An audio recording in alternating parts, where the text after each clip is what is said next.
साथीहरू, हजुरहरूले कहिले भेडे खुर्सानी र आलु मिसाएर यसरी अचार बनाएर खानुभएको छ?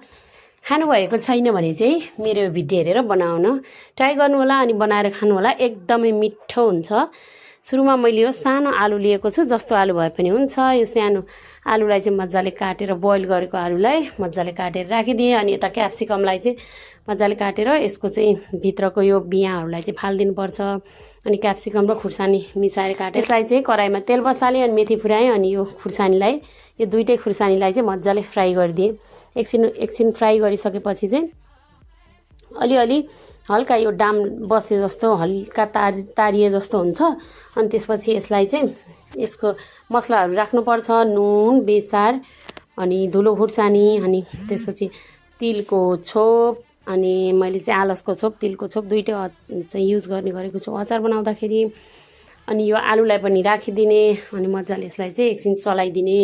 एकैछिन हल्का फ्राई गर्नु चाहिँ पर्दैन। अब हल्का फ्राई जस्तो गऱ्यो भने पनि केही फरक पर्दैन, मिठो हुन्छ झन्।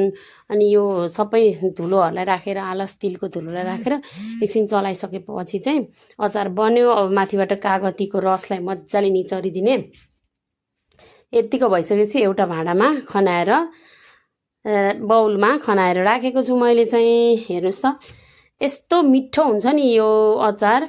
यो अचार रोटी, पुरी अनि भातसँग जेसँग खानुभए पनि हुन्छ। एकदमै टेस्टी बनेर रेडी हुन्छ। हजुरहरूले पनि एकचोटि ट्राई गर्नु होला है त। Thank you for watching.